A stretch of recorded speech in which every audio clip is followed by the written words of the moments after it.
Hey guys, I'm Taki. This is a cat, and we're going to talk not about Bob Ross, but Diablo.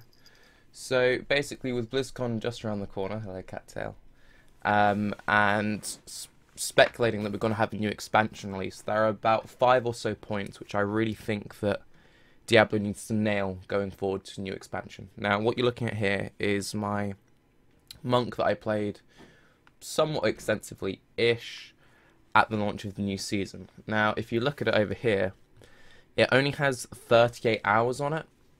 I mostly played solo hardcore.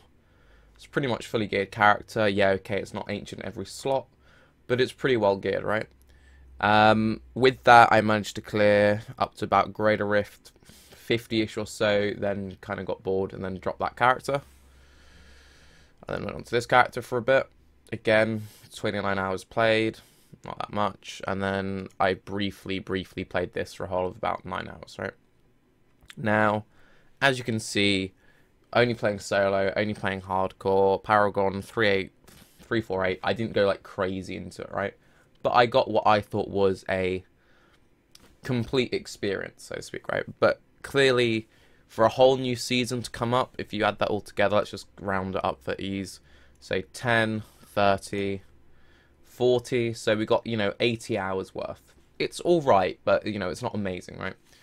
The five things which I think could really nail Diablo, and it would keep retention up, it would just make the expansion exciting. I'll go through them. So the first thing is the retention in Diablo, I think, is the biggest issue. The problem you have is you have a new patch announced. Everyone plays the hell out of it on the PTR. This is where they get most of their play, and they kind of burn themselves out. They then go into the launch. They play around for a bit. Yes, I'm fully aware there are those people who only play Diablo all day, every day. I used to be one of those people. I'm not anymore. Some people do that, but that's not the majority, right? So what most people do is they get their characters somewhat up to where they were at PTR, play around for a bit. They might do what I do, where they hop around, and then they sort of fizzle out. I think a lot of the reason why people fizzle out on Diablo and they don't stick with it is a lack of community.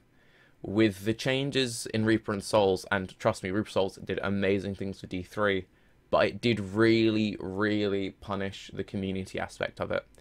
With me, depending on how many of my friends I can get into a season will completely dictate how long I play for.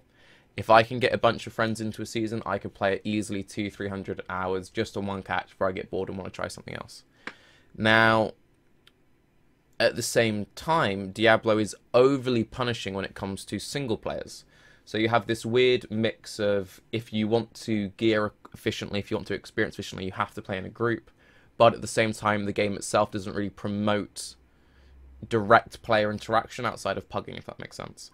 Now, the way that I think they could fix this is, one, make it more rewarding. Hear me out. Make it more rewarding to play solo. Reduce the experience gap between someone grinding solo and someone grinding in groups. One, this will make it so that people get less frustrated, which is something I have when I'm playing solo. I kind of go, ugh, I wish I had all my friends with me, because if I had all my friends with me, one, it would just be more fun, because it's just fun playing with friends, and two, it'd be way more rewarding. So you then go, okay, well, how's that going to promote people playing in groups? If you make the single player more rewarding, and you make it less punishing to play solo, people are more likely to play solo, meaning they're more likely to gear. The people with friends will still play with friends anyway, but the solo guys will have more experienced characters. They'll just have better characters as a result. Now, this is how I would bring in the group aspect. Bring in some form of daily, right? Something like, imagine a daily instance. You can only do it once. Think of it kind of like a 5-man from WoW or something, any kind of dungeon. Make it exceptionally difficult. Incredibly difficult, which would thus promote group play. Because it's a daily thing also, you'll have loads of people spamming chat, looking for more, want to fill up my group, yeah? So we can go do this dungeon, requires X and X gear. Another thing which would be very crucial for this is it has to be compelling. Don't just make it riffs. So the way I would do it is I would literally design a mini campaign, and the campaigns would rotate on a seasonal basis. So if you planned out, say, 4 or 5, right? That is 4 or 5 seasons worth, which, depending on your expansion cycle, that can last you all the way through to the next expansion. So think of it kind of like an endless dungeon mode with a storyline, with a narrative, which lasts throughout the entirety of a season. Or not the entirety, but, you know, people won't start completing it until, you know, a few months in, rather than they've completed all on day one. Now, the way that you keep it fresh like that is that you have one chance at it each day to get as far as you can. Make it so that hardcore characters do not lose their character if they die in it, because make this as we know this is a stupid hard mode. It will make people really get back into the build design as well, because what tends to happen is people will spend ages theory crafting the top, you know, Greater Rift 80 clear build, and then once someone's on the forums done that, they kind of just get left. Whereas, depending on how you set up the encounters, you could have it so this level, so like level 1 of this daily thing, promotes a certain kind of build. Level 2 promotes this kind of a build. So people can't start swapping up, they keep trying different things. Oh, you know, my first day I only got this far, but the next day I got this new weapon and I changed this about my loadout. And, you know, so it would make people really start to rethink their characters, maybe start revisiting old items, old builds. You know, you kind of get people who do the speed farming with a gold find set. Maybe a gold find set would be really good in this. Maybe a magic find set would be really good in this. So that's sort of the first thing, right? So daily content which would promote group play and would be difficult. Make it kind of like old school Inferno difficult. It's not something you're meant to clear on day one. Make sure you brand it as such. This will give the hardcore crowd something they'll really strive towards. And as long as it's rewarding, people want to do it each day. All right, so that's kind of that one. The second thing I would do is I would rework the Ancient system. Ancients are kind of good in a way, but ever since they've been introduced, I kind of feel like they've diminished the Diablo experience. It's a lot better with the cube. Now that we have the cube, Ancients are a lot less punishing. But if you kind of think about it, and this is an issue that a lot of the WoW people have at the moment because of the way they've handled WoW loot, but without going off topic, is there's this very specific weapon, for example, you want to think, oh, I must get that weapon, I must get that weapon, I must get that weapon. It finally drops. If it drops and it's non-ancient, it just feels hollow, and you're just like, ugh.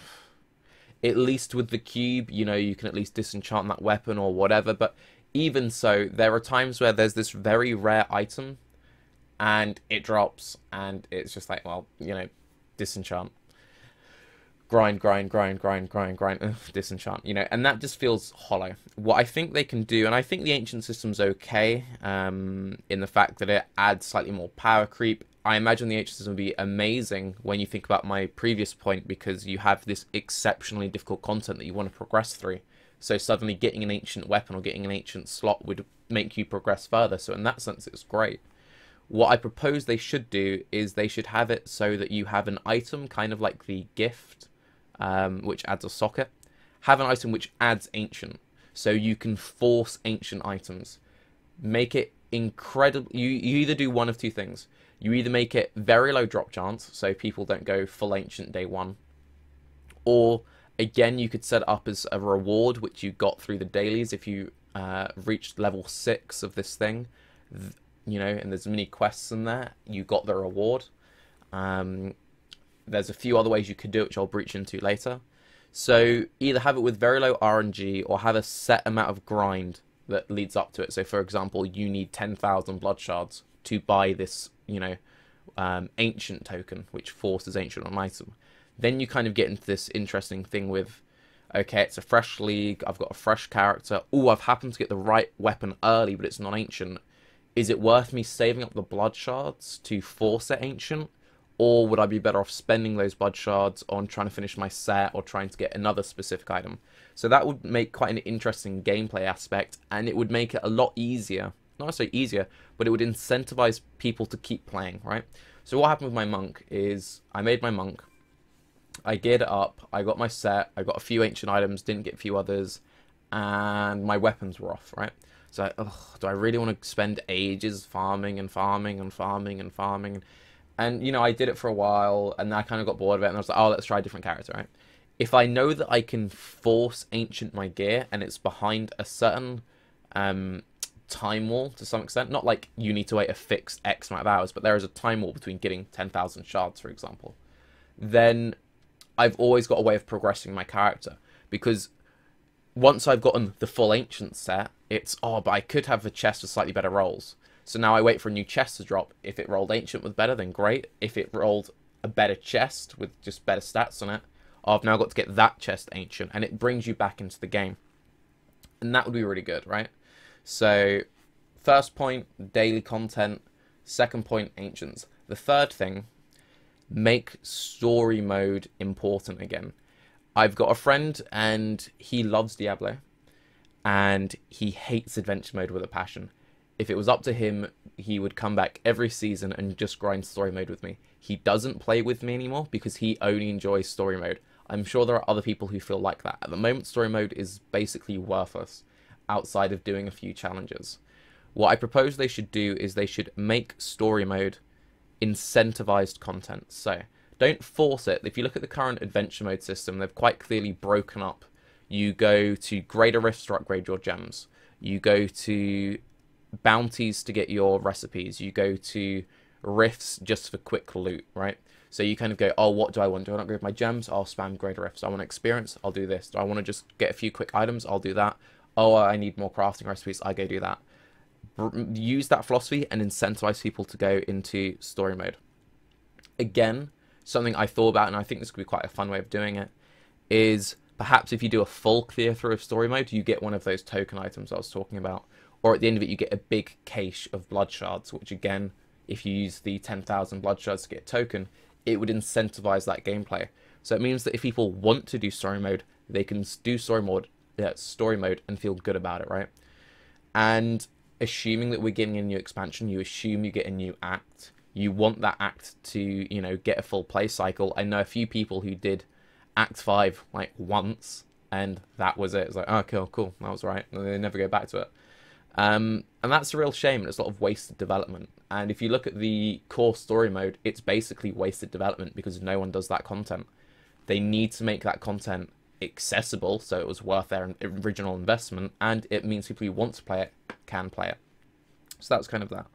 Now, the fourth thing is a technical issue. I'm sure some of you are aware that with the way that numbers have gotten, and the numbers have gotten really kind of high, if you're playing a build which hits in a massive AoE, you say you're farming greater rifts, wizards have this slot, monks have this slot, but anyway, you get like 100 or so mobs round up on screen, you start pressing your buttons, you get like this 1-2 second screen freeze, and it's just like, and you're like, please don't crash, please don't crash, please don't crash. Okay, it's fine, and then everything starts clearing through. I've got a pretty good computer. I still have these weird frame drops. I still have these weird screen crashes, and it's fine to an extent, but I mean, come on, guys. Again, I only play hardcore. I know Diablo isn't a very hardcore-friendly game at the best of times, but with the way the numbers have gotten, and I think a lot of this has to do with numbers, because if you look at something like WoW, they had to have a number squish because it was affecting the client. There must be a similar case, I imagine, with the D3 client. Anyway, it's just like, it makes an already, not necessarily unplayable experience, just with the way the D3 servers work, they punish hardcore players.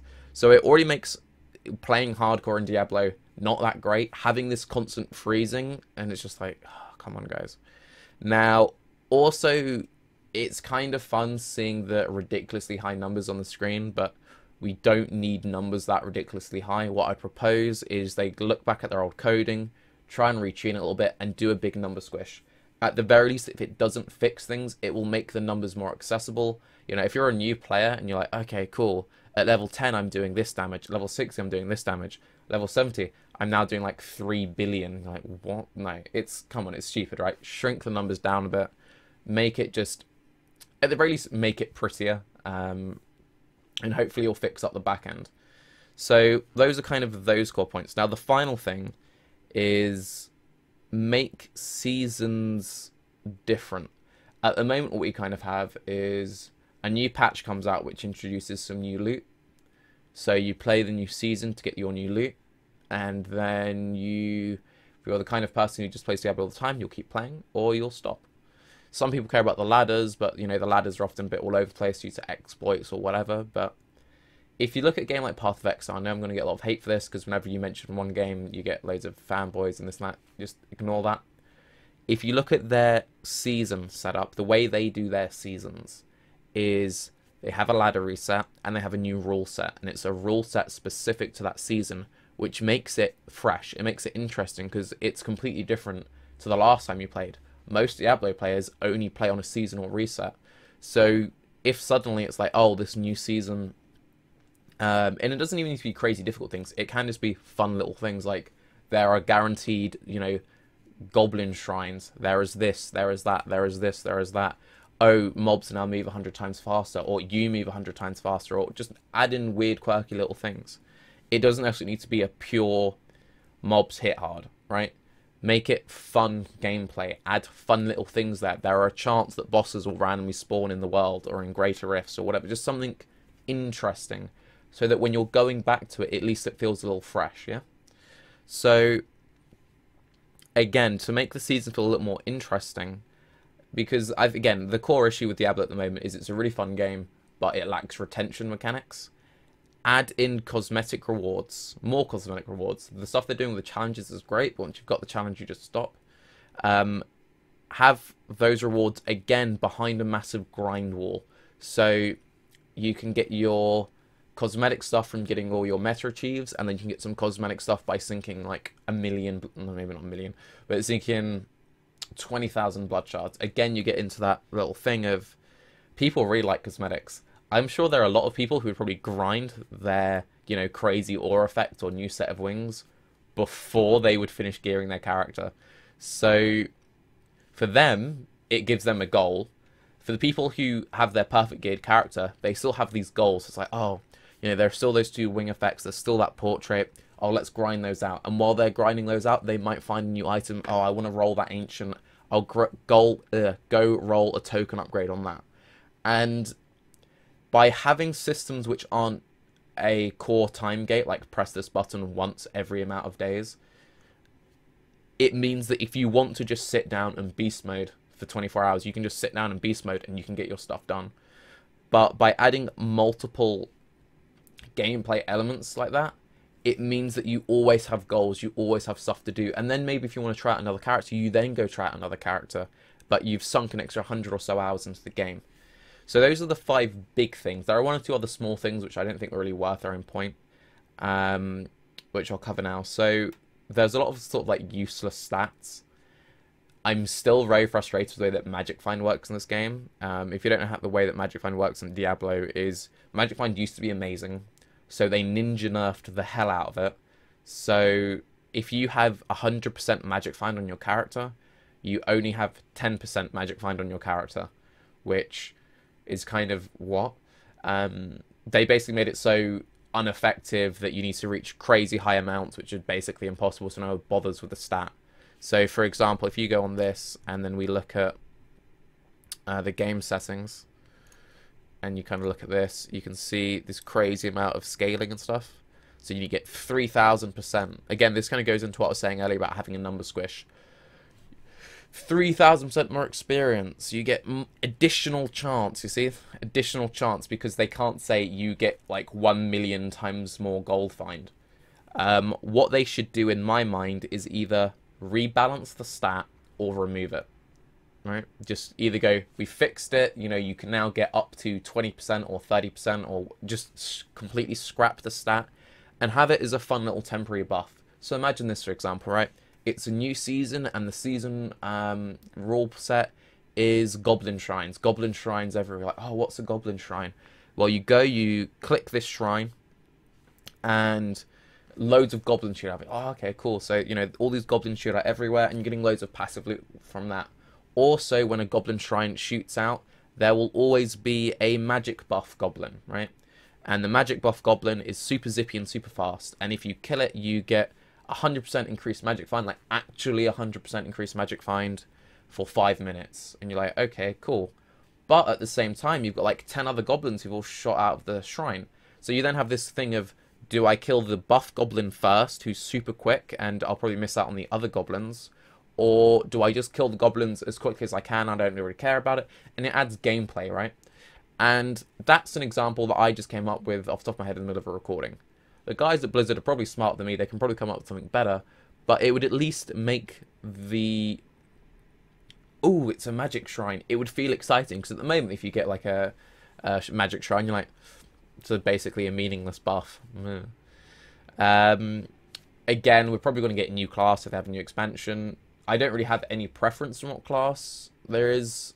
I don't think we need a Necromancer. I know people really want one, but we already have a lot of pet classes. They would be cool, but I just feel like they'd be too similar.